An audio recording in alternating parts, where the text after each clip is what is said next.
Hello students, welcome to Mahavir commerce academy. बच्चों लोग आज हम स्टार्ट कर रहे हैं एमकॉम का लेक्चर्स। सेम टू में आपके बेसिकली सेम वन के तो हमने लाइव लेक्चर्स लिए थे कॉस्टिंग के। अब सेम बेटा टू में कॉर्पोरेट फाइनेंस करके एक सब्जेक्ट है बच्चे लोग, each and everyone. Corporate finance अब ये इतना ईजी नहीं रहेगा बच्चे लोग कि मैं लाइव लेक्चर लेके करा दूँ, तो इसके लिए मैं पहले से वीडियो बना रहा हूँ। लिटिल डिफिकल्ट, हाँ बच्चे लोग, मैं ट्राई करूंगा हर एक चैप्टर एकदम डिटेल में बनाऊं बच्चे लोग, हर एक छोटी बात। लास्ट टाइम क्या हमको इतना टाइम नहीं मिला तो भी हमने कंपलसरी वाले चैप्टर कर दिए। इस बार बच्चे लोग सारे चैप्टर करने, और आपसे एक रिक्वेस्ट है, आप भी लास्ट मोमेंट का वेट मत करो, पहले से ही मेरे साथ साथ आप भी कर लो। ओके बच्चे लोग, आज मैं स्टार्ट कर रहा हूँ कॉर्पोरेट फाइनेंस का आपका chapter number 6, business risk and financial risk. आपके एग्जाम में बच्चे लोग कंपलसरी ये चैप्टर 15 मार्क का है। चैप्टर का सम्स तो बाद में करेंगे, फिलहाल आज इसका बेस समझते हैं एकदम आराम से बच्चे लोग। Business risk and financial risk, क्या रिस्क हो सकता है बिजनेस में, क्या रिस्क है? तो रिस्क का एक और नाम है लीवरेज। अभी चैप्टर में तीन फॉर्मूले एग्जाम में कंपलसरी बच्चे लोग 15 मार्क का सम आता है। एक होता है बिजनेस को कौन कौन से रिस्क है, एक होता है ऑपरेटिंग रिस्क, एक होता है फाइनेंशियल रिस्क, एक होता है कंबाइंड रिस्क। अब हमको ये तीन फॉर्मूले जानने हैं बेसिकली। इसको हम बोलते हैं DOL। DOL मतलब डिग्री ऑफ ऑपरेटिंग लीवरेज। इसको बोलते हैं DFL, degree of financial leverage. और बच्चे लोग इसको बोलेंगे डिग्री ऑफ कंबाइंड लीवरेज। ये तीन के फॉर्मूले जानने हैं, पर तीन फॉर्मूले के लॉजिक भी जानना है। तो सबसे पहले कोई भी सम होगा ना, तो अब ये रेवेन्यू स्टेटमेंट बनाएंगे, पर इस बार का रेवेन्यू स्टेटमेंट बहुत डिटेल में है, वो मार्जिनल कॉस्टिंग की तरह नहीं। ओके सुनो, तो रेवेन्यू स्टेटमेंट बेसिकली सेल्स तो सबको समझता है। सेल्स में से वेरिएबल कॉस्ट माइनस करेंगे तो हमको क्या मिलेगा? कॉन्ट्रीब्यूशन। तो सबसे पहले पहला बॉक्स क्या है? कॉन्ट्रीब्यूशन। मतलब इतना पैसा हम बेसिकली प्रोडक्ट में कमा रहे हैं, पर हमने फिक्स कॉस्ट माइनस नहीं किया। सेल्स माइनस वेरिएबल कॉस्ट बच्चे लोग होता है कॉन्ट्रीब्यूशन। सबको मेरी बातें समझती है? अब बच्चे लोग सुनो, कॉन्ट्रीब्यूशन में से फिक्स कॉस्ट माइनस करेंगे तो EBIT मिलेगा। सही है? EBIT क्या है? Earning before interest and tax. इस बार हम फिक्स कॉस्ट में इंटरेस्ट को इंक्लूड नहीं करेंगे। क्यों नहीं करेंगे? क्योंकि इसमें हमको अलग से फाइनेंशियल लीवरेज बनाना है। डोंट वरी, मैं बता रहा हूं, हैव पेशेंस। सेल्स में से वेरिएबल कॉस्ट गया तो बचा कंट्रीब्यूशन, कंट्रीब्यूशन में से फिक्स कॉस्ट गया तो बचा earning before interest and tax. Earning before interest and tax. Sir आपको वेरिएबल कॉस्ट और फिक्स कॉस्ट में फर्क समझता है? वेरिएबल कॉस्ट फिक्स मतलब फिक्स रहेगा, मेरा रेंट है फिक्स ही रहेगा। अब मैं दुकान में 100 मोबाइल बनाऊं या 500 मोबाइल बनाऊं, अगर समझो मैं मोबाइल बनाने का मेरा फैक्ट्री है, रेंट तो फिक्स रहेगा, पर जैसे जैसे अगर मोबाइल ज़्यादा बनाऊंगा तो मोबाइल का कॉस्ट बढ़ेगा, मोबाइल का प्रोडक्ट जो मटेरियल लाना पड़ेगा उसका कॉस्ट बढ़ेगा, तो उसको मैं क्या बोलूँगा? Variable cost. वेरिएबल कॉस्ट मतलब जो चेंज होता रहता है, प्रोडक्ट की क्वांटिटी बढ़ेगी तो वेरिएबल कॉस्ट भी बढ़ेगा। फिक्स कॉस्ट क्या रहेगा? जो फिक्स रहेगा बच्चे लोग, चेंज होने वाला नहीं है। मैं कितना भी मोबाइल बनाऊं, रेंट तो फिक्स ही रहेगा। तो आप भी मेरे साथ याद करो, सेल्स में से वेरिएबल कॉस्ट गया तो contribution, contribution less fix cost, तो क्या मिला? EBIT। ये स्टेटमेंट बहुत इंपॉर्टेंट है, ये हर सम में आपको बनाना है। 15 मार्क जैकपॉट। तो earning before interest and tax, इसको हम EBIT बोलेंगे। ये हमारा सेकेंड बॉक्स है बच्चे लोग, इसको क्या बोलेंगे? EBIT। EBIT में से आई निकाल दो, आई निकाल दो मतलब क्या निकाल दो? इंटरेस्ट निकाल दो। तो बचा क्या? Earning before tax. अब इसमें से अगर टैक्स माइनस कर दिया तो क्या बचा बच्चे लोग?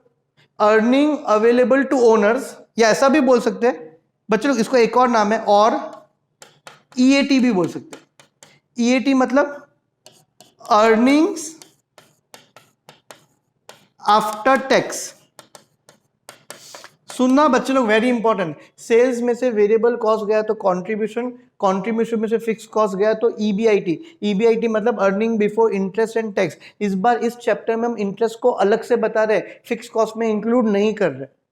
अब इंटरेस्ट माइनस होने के बाद क्या मिला, ईबीटी। ईबीटी बोलो या अर्निंग्स बिफोर टैक्स बोलो बच्चे लोग, हर सम में ये स्टेटमेंट बना रहा है। अब अर्निंग बिफोर टैक्स में से टैक्स माइनस किया तो या तो बोलो ईएटी। ईएटी मतलब अर्निंग्स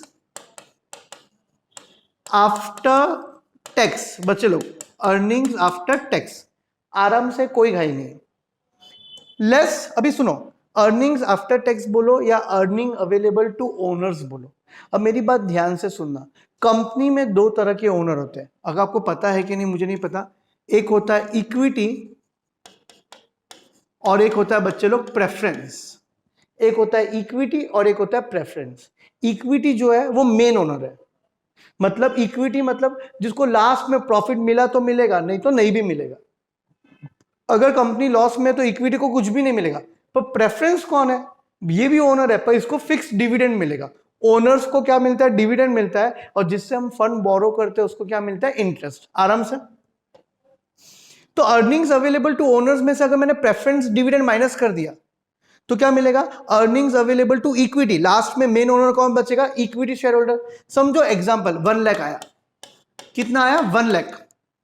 अब डिवाइड बाय नंबर, समझो नंबर ऑफ इक्विटी, जो क्वांटिटी है वो 10,000 है, 10,000।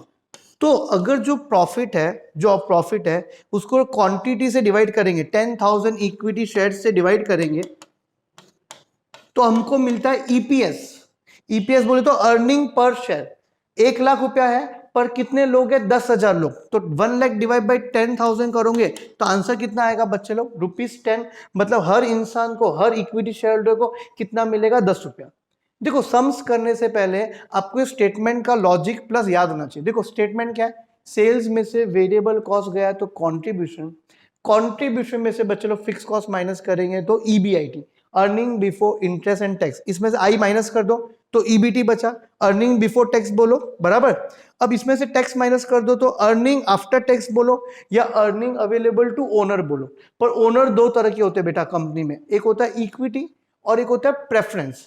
तो प्रेफरेंस को क्या मिलेगा, प्रेफरेंस डिविडेंड, वो भी माइनस कर दो तो हमको क्या मिलेगा, earning available to equity share holder, ये मेन ओनर है। अब इसमें देखने का कितनी क्वांटिटी है, सब कुछ क्वेश्चन में दिया रहेगा। अगर समझो नंबर ऑफ इक्विटी 10,000 है, just an example, 1 lakh rupees है और नंबर ऑफ इक्विटी शेयर्स कितना है, 10,000, तो 1 lakh divide by 10,000, earning per share कितना आ जाएगा बेटा, 10 रुपया। होप सो आपको मेरी बातें समझ रही हो। ये रेवेन्यू स्टेटमेंट के बिना सम नहीं हो सकता। अब सुनो, हमको 3 फॉर्मूले चाहिए, मेरी बात ध्यान से सुनना। पहला फॉर्मूला है ऑपरेटिंग लीवरेज, DOL मतलब degree of operating leverage. Operating मतलब रिलेटेड टू बिजनेस, बच्चे लोग ऑपरेटिंग मतलब रिलेटेड टू बिजनेस। तो बिजनेस में हमें क्या मिलता है, कंट्रीब्यूशन, बराबर बच्चे लोग, यस और नो। सेल्स में से वेरिएबल कॉस्ट मिला, माइनस हुआ तो हमको क्या मिलता है, कंट्रीब्यूशन। तो इसीलिए सुनो, ऑपरेटिंग लीवरेज का फॉर्मूला कंट्रीब्यूशन पे डिपेंड है, कंट्रीब्यूशन अपॉन ईबीआईटी। लॉजिक से करोगे तो रट्टा नहीं मारना पड़ेगा। पहला ऑपरेटिंग लीवरेज का फॉर्मूला किस पे, ऑपरेटिंग मतलब रिलेटेड टू बिजनेस, तो बिजनेस में हमको क्या मिलता है, कंट्रीब्यूशन।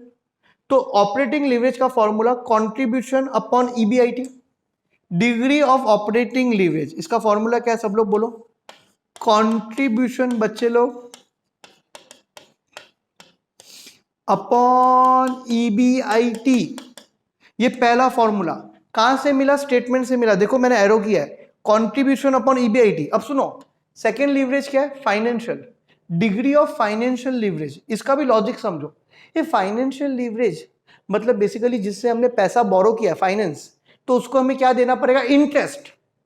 तो ये वाला लीवरेज किस पे डिपेंड करेगा, इंटरेस्ट पे। सुनो, तो इंटरेस्ट कहां पे आ रहा है, यहां पे आ रहा है। तो देखो कंट्रीब्यूशन अपॉन ईबीआईटी और इंटरेस्ट यहां पे आ रहा है, तो इसका फॉर्मूला क्या बनेगा, ईबीआईटी अपॉन ईबीटी।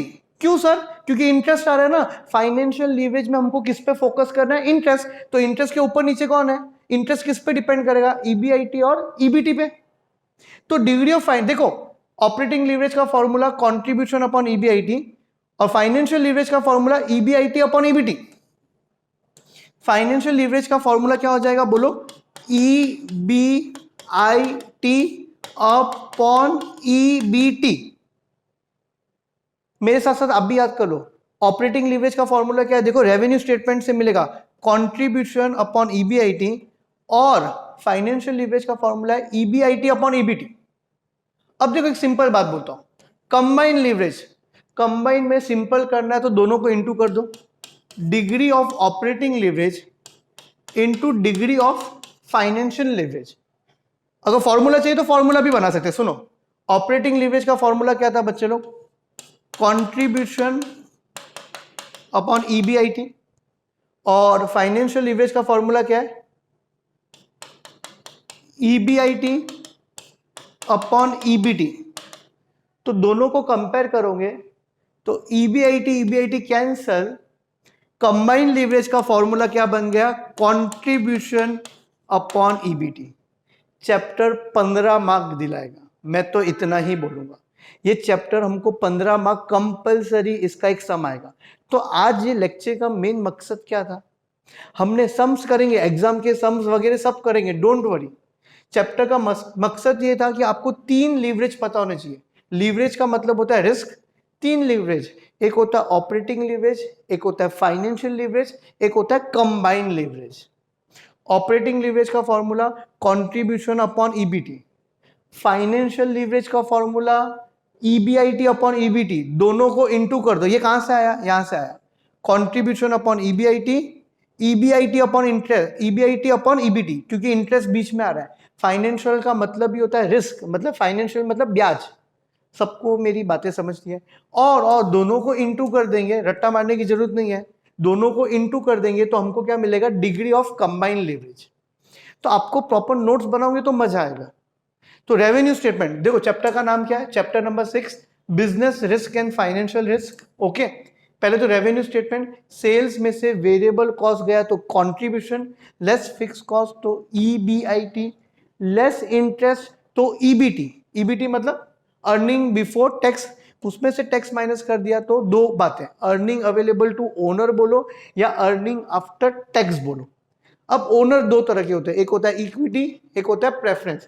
तो उसमें से अगर हमने प्रेफरेंस डिविडेंड माइनस कर दिया तो जो पैसा बचा वो किसको मिलेगा? मेन ओनर कौन है? Equity share holder. और डिवाइड बाय उसकी नंबर क्वांटिटी कर ली तो हमको मिलेगा EPS, earning per share. Hopes आपको मेरी बातें समझी हो। ये चैप्टर हम ये चैप्टर स्टार्ट कर रहे हैं, हर एक चैप्टर हम करेंगे भाई। चैप्टर का पूरा इंट्रोडक्शन है, ये आ गया तो सम करने में बहुत मजा आएगा। तो आपको प्रॉपर नोट्स लेके इसको अच्छे से याद करना है, तो आगे सम आपको बहुत इजी लगेगा। होप्स आपको मेरी बातें समझी हो। Thank you very much.